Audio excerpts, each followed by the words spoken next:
Dr. Grudem is a research professor of theology and biblical studies at Phoenix Seminary in Phoenix, Arizona. He received a bachelor's degree from Harvard University and an MDiv and DD from Westminster Seminary in Philadelphia, a PhD in New Testament from the University of Cambridge in England. He's published over 25 books, including Systematic Theology, which I believe just about every student at Biola has read over the course of their time here. He's also the general editor for the ESV Study Bible. He's a past president of the Evangelical Theological Society, a co-founder and past president of the Council on Biblical Manhood and Womanhood, and a member of the Translation Oversight Committee for the English Standard Version of the Bible. So welcome, Dr. Grudem. Thank you.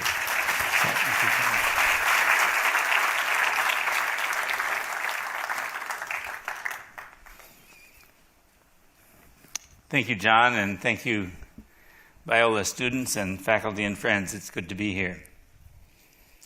I want to talk about theistic evolution from the standpoint of what the Bible teaches about the creation of the world and the creation of living things in the world. And I'm going to argue that theistic evolution, as it is now proposed, denies 12 creation events and undermines crucial doctrines. I want to say at the beginning, from a theological, biblical standpoint, just to clear the ground a little bit, our book is not about the age of the earth. We take no position on that question, nor do we discuss it in the book. Our book is not about whether supporters of theistic evolution are genuine Christians. They are. Many of them make a genuine, sincere profession of faith in Christ as their Lord and Savior. But the question that we have to ask with regard to evolution and the Bible is whether Genesis 1-3 is a historical narrative in the sense of reporting events that the author wants readers to believe actually happened, rather than being figurative or theological literature. And that's the question. Or figurative or allegorical literature, excuse me.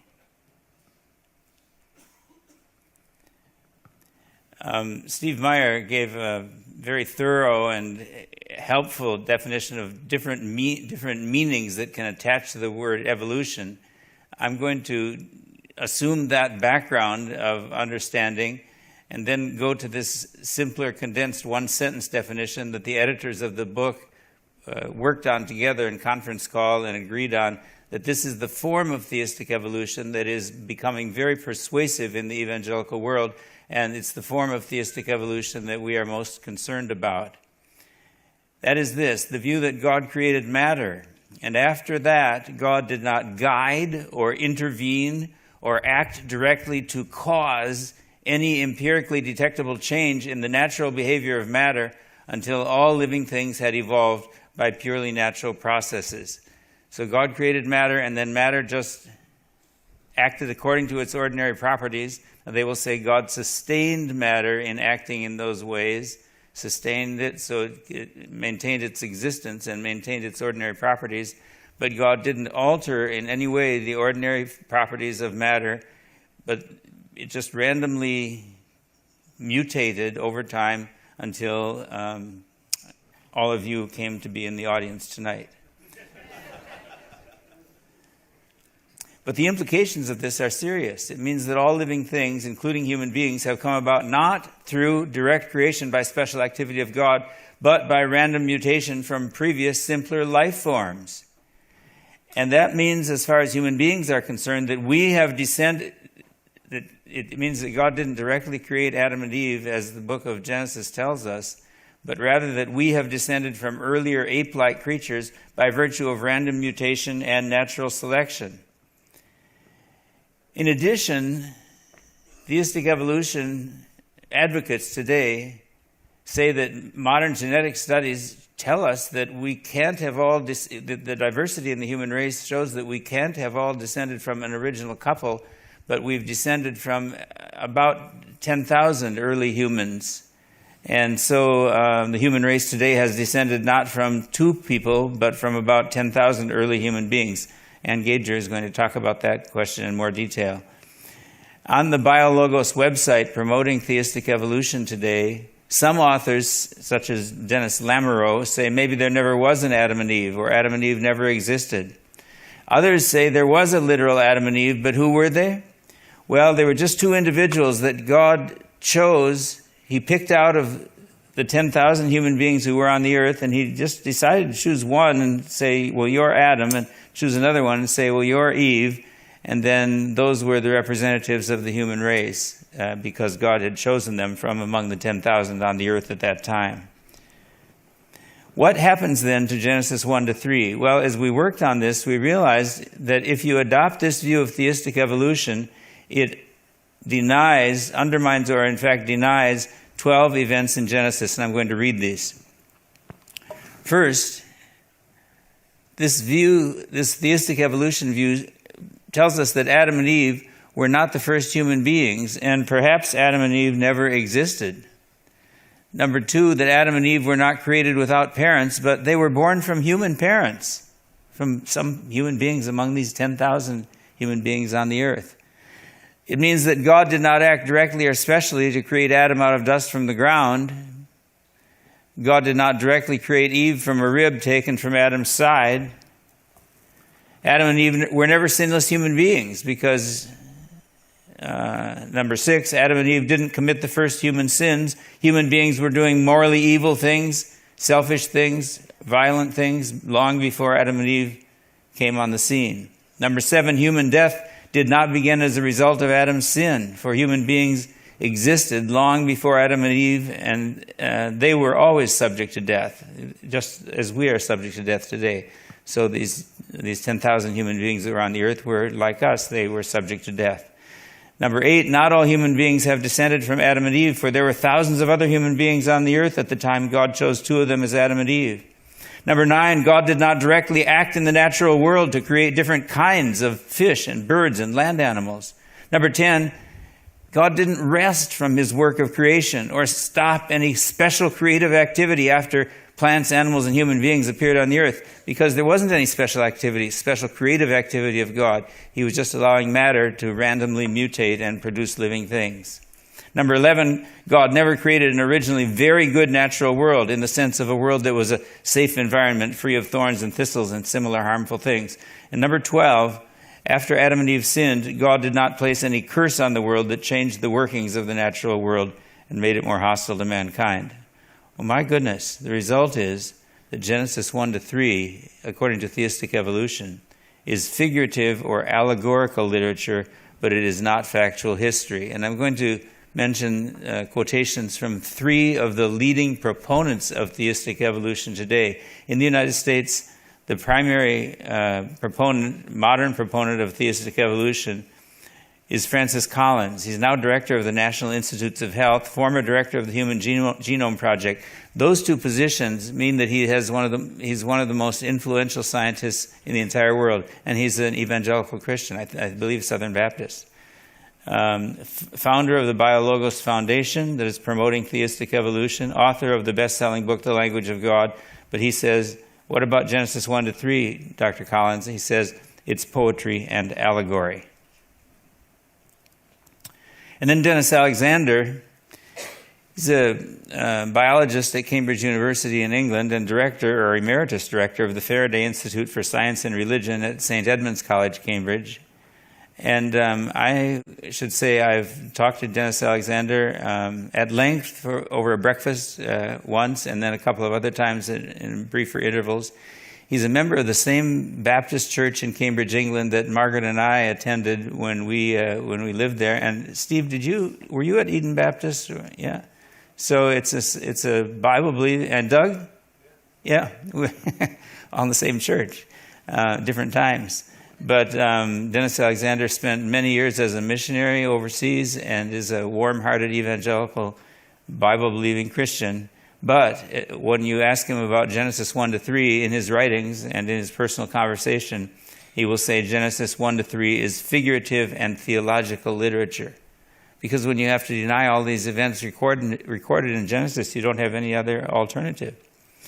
And then John Walton, professor of Old Testament at Wheaton College and formerly a professor at Moody Bible Institute for 20 years, Walton says that Genesis 1-3 contains stories about archetypes, they're like everyman stories. They're not telling about specific individuals, Adam and Eve. They're talking about what all people are like, those stories.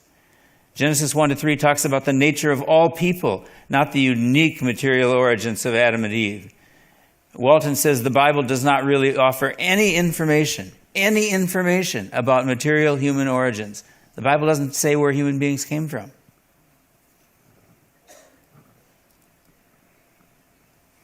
I don't agree with those conclusions for the following reasons.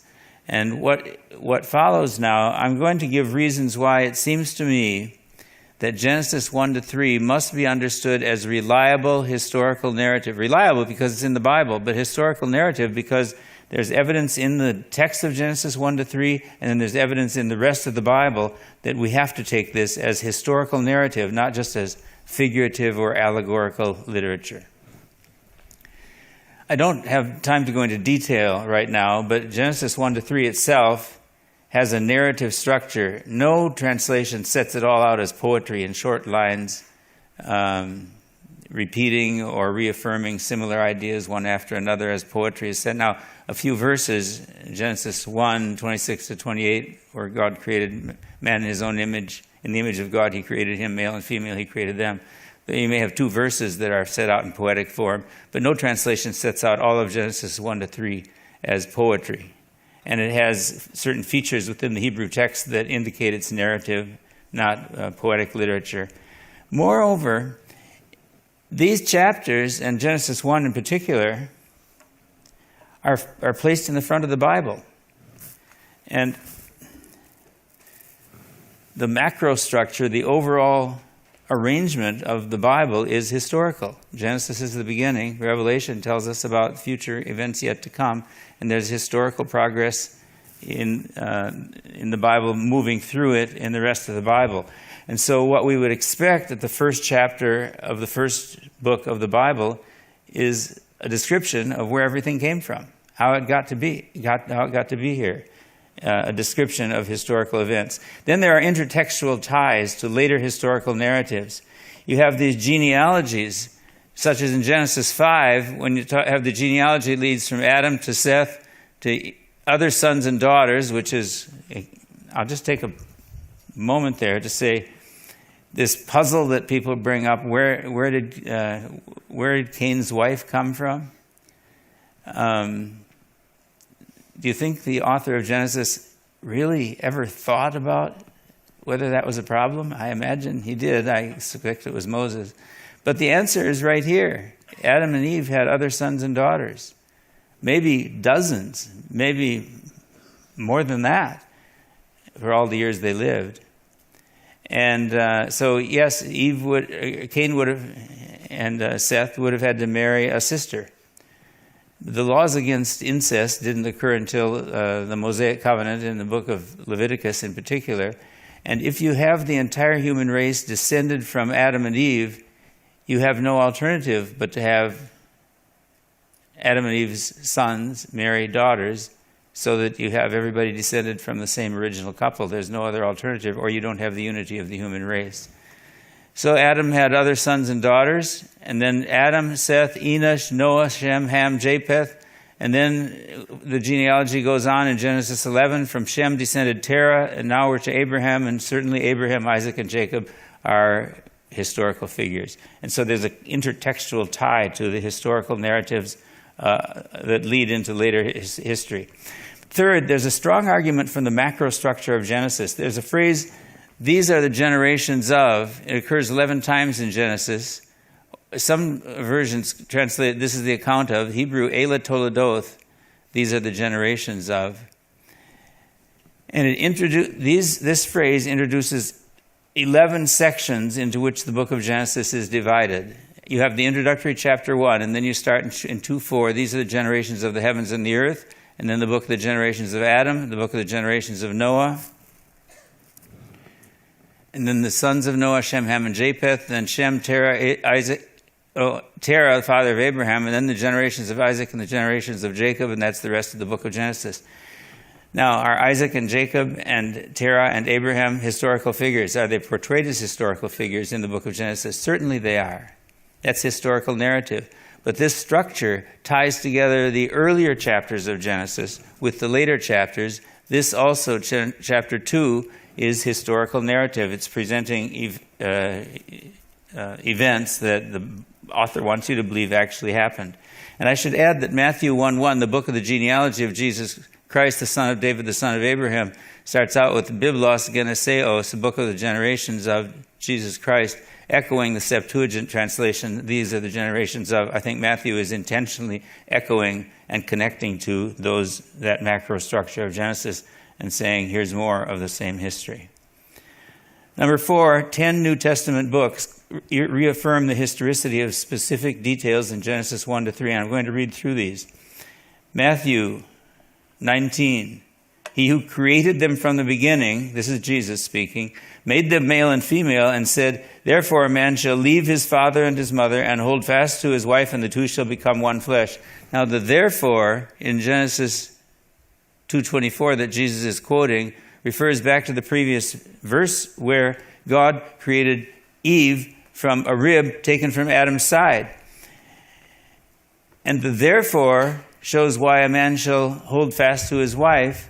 It's a desire to reunite what had been separated, to reunite in the one flesh union of marriage what God had separated when he took Eve from Adam's side.